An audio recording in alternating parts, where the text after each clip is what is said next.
Hi guys, we are with the programmers of the Indian Film Festival of Los Angeles, Mike Doherty and Sudeep Sharma. How excited are you for IFFLA in its 15th year?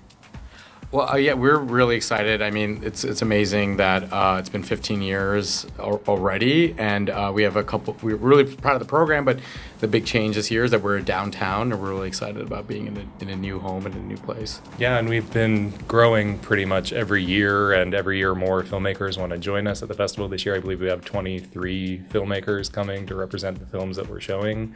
Lots of Q&As, lots of special events. It's going to be a great time. What is the lineup like this year? It's a very eclectic lineup. It represents a lot of different voices and languages and filmmaking styles across India.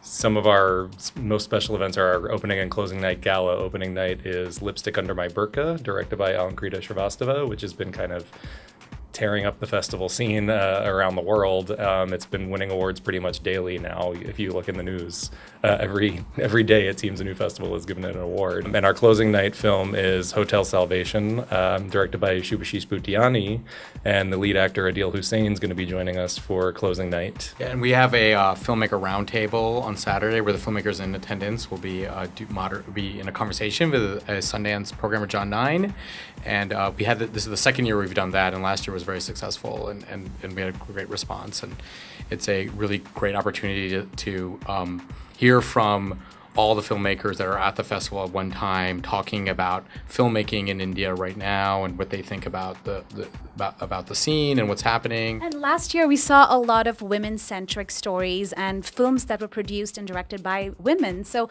what is the trend this year like?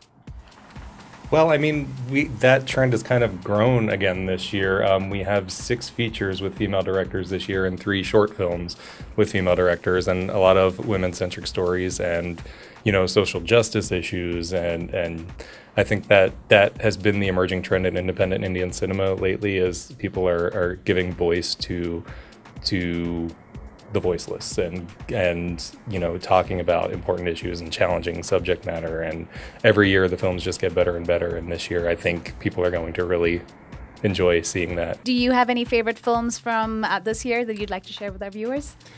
Well, as programmers, you love every film that you bring to the festival. But if I had to highlight some that I think people might want to know about and may not have heard about before, there is a film from the Assam region called The Golden Wing, which is a biopic about a woman who was born into Assamese royalty, and instead of going the traditional route of marriage and home life, she dedicated her life to learning the folk songs of the working people of her region and bringing that around the world.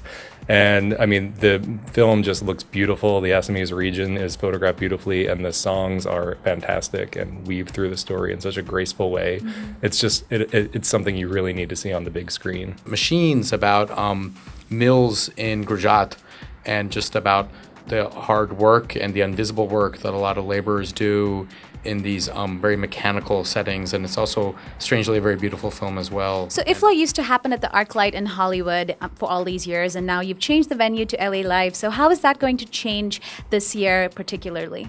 Well, in some ways, not for anyone who comes, it's still going to be a great experience, and it's not going to be much different for the film goer.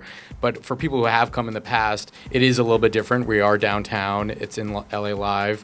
It's in the whole the Regal Cinemas in the complex down there, and we will still have a lounge, and there's actually now I would say there's more dining options for outside of film going time, and there's a lot going on down there. So I mean, I think the one big thing is that people should just be aware that downtown it's maybe more traffic, and just plan accordingly when you come down there. But we're really excited about being down there. And any special screenings you'd like to mention to our viewers?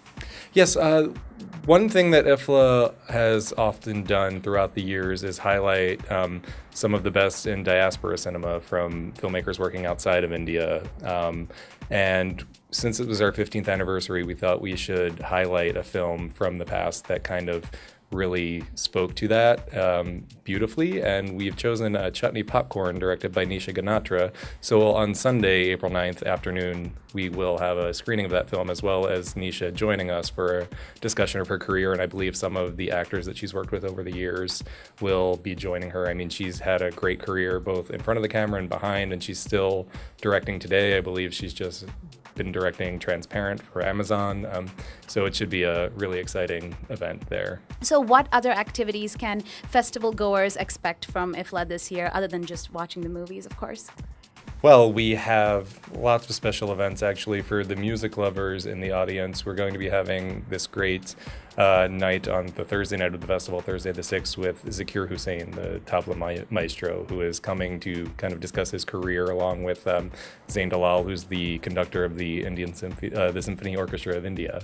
They're going to come discuss their careers, their collaboration on the symphony orchestra, and their work together on a concerto that Zakir composed called Peshkar, which they premiered in Zurich, I believe, and it's going to be a wonderful night. And then, of course, our opening and closing nights come with our party at the Spice Affair, our opening and closing night parties at the Spice Affair. If you have the all-access pass, which is on sale at our website, indianfilmfestival.org, you can come to the Spice Affair after opening and closing night screenings, where we dance and we have a great time, and we have food and drink, and it's a lovely time.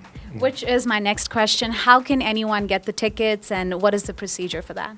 Yeah, I mean, you just go straight to our website, indianfilmfestival.org, and you go to the film guide section. Each individual screening has a link where you can buy the tickets. And there's also the Fest Pass, which gets you into any regular screening without needing a hard ticket. You just have a badge that you're wearing around your neck. Or the All Access Pass, which gets you into the opening night gala, the closing night gala, any other screening or event, plus the parties on opening and closing night. And they're very reasonably priced. So I think. And also, I would just recommend too, like we do have a patron circle, and that we have events throughout the year. So if people are really interested in the festival or just knowing more about Indian cinemas, we have like screenings, and we have other types of events through just outside of the festival time. That's like really great, and it's great to be a supporter of the festival, because it takes a lot of work to put on, and I think that like it's a small community, but it's a very, very rich and diverse community that's great to be part of. And this is why we're so excited about the festival, because it's the accumulation of all this work that's been going on throughout the whole year.